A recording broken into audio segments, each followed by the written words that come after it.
Today we're going to start Chapter 15, Between the World Wars, 1918 to 1939. The first section is called Search for Political Stability.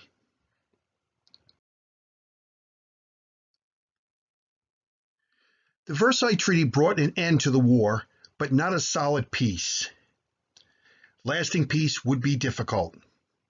Germany hated the Versailles Treaty. France was still in fear of Germany.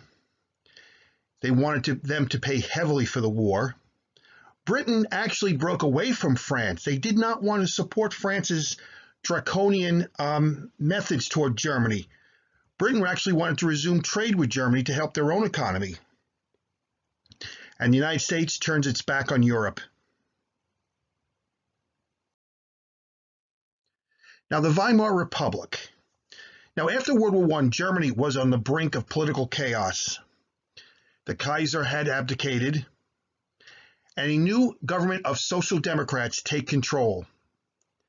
The new leaders signed the armistice and then the Versailles Treaty. They had no choice, but they were hated for it.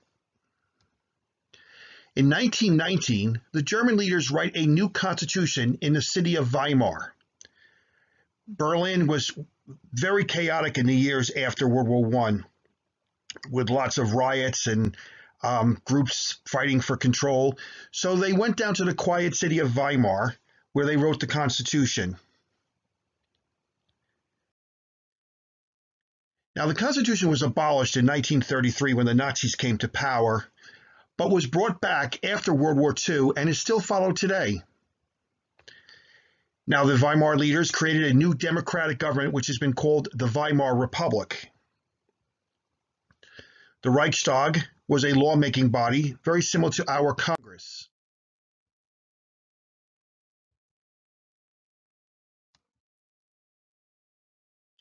There was a parliamentary system led by a president and a chancellor. Now, the first president was Friedrich Ebert. He became president in 1919. He was the one who signed the Versailles Treaty and was heavily criticized for it. It really affected his health, which wasn't great to begin with. And in 1925, he died. They even make a new flag. The black, red, and gold flag was hated by Hitler. It was the Weimar flag. And of course, they abolished it in 1933. But with the fall of the Third Reich and the death of Hitler, they brought the flag back, and it's currently the flag of Germany today. The Weimar Republic attempted to govern Germany in the midst of political and economic chaos. Germany is suffering terrible economic problems. It had been suffering inflation since the end of the war, and paying the war reparations to Britain and France really hurt their economy. They had to pay $2.5 billion per year. That's in 1919 money. They, of course, stopped paying it during the Second World War, and they actually continued a number of years ago, and finally about 4 years ago, they finished paying it off. But in 1922, Germany was unable to pay, making France very angry. They actually sent troops into the Ruhr Valley to ensure they would be paid. The Ruhr Valley is in western Germany. It's where a lot of their factories and coal mines are. It's kind of like where you'll find their Pittsburghs, the steel mills. So there's a very industrialized area. The French take it over to ensure they would be paid. Now, Britain was opposed to this because they were trying to have normal relations with Germany and continue trade. France took goods like coal, which made the situation even worse. The Germans actually go on strike and refuse to work. They figured there would be less for the French to take. And worldwide sympathy for Germany grows. People start feeling bad for them and feel that maybe they were treated very badly at the Versailles Treaty. Now, Germany, to avoid this problem, does the worst thing possible economically. They start printing more money to pay their bills. Now, this is going to make their currency, the mark, totally devalued. By 1923, the inflation is going to increase so fast, it's called hyperinflation. Now, to show you an example of that, in 1919, a loaf of bread will cost 1 mark, which is would be 10, 15 cents in American money at the time. By 1923, that same loaf of bread will cost 100 billion marks. Here we have a 50 million mark note. They actually started printing over them 50 billion marks. This would be like us having $50 million bills. It was just totally insane the way the prices were going up, which made people's life savings wiped out. If you had 30, 40, 50,000 marks in the bank, within a few weeks, you couldn't even buy a loaf of bread with that. Here we see one of the bankers there moving money around in wheelbarrows. The money became so devalued, older bills, kids were using them to make kites. Some people used them to paper their walls. And some of it was just being swept up and thrown away like waste paper.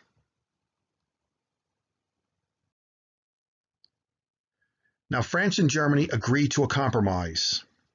The German Chancellor, Gustav Stresemann, chose to compromise with France. Germany agrees to pay war reparations again, and the French troops leave the Ruhr Valley. In 1924, the United States Dawes Plan stabilizes Germany's economy. Loans from the U.S. to help with the reparation payments to France and Britain. It was named after U.S. banker Charles Dawes, who put it all together. He was a future Vice President of the United States, and for this, he was awarded the Nobel Medal. Now, from 1924 to 1929, Germany is going to go through a sort of golden era. In 1925, the popular war hero and top World War I general Paul von Hindenburg wins the election to become president of Germany. He's going to replace Ebert, who had died. Hindenburg had no interest in politics and really had to be talked into it. In 1926, Germany joined the League of Nations. And Germany's economy was doing well. People's lives were getting better. Unemployment was going down. People had homes. People were able to buy food. Everyone was happy. And Germany's culture was affected by the Roaring '20s going on in the United States, influenced by American jazz and cabarets, very popular in Berlin.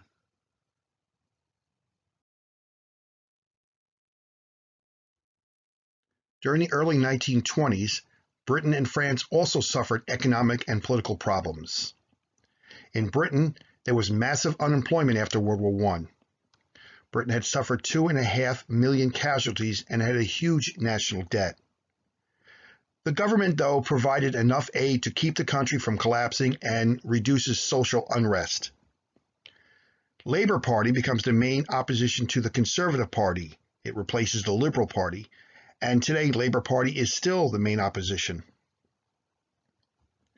In 1929, Ramsay MacDonald becomes the first Labour Prime Minister.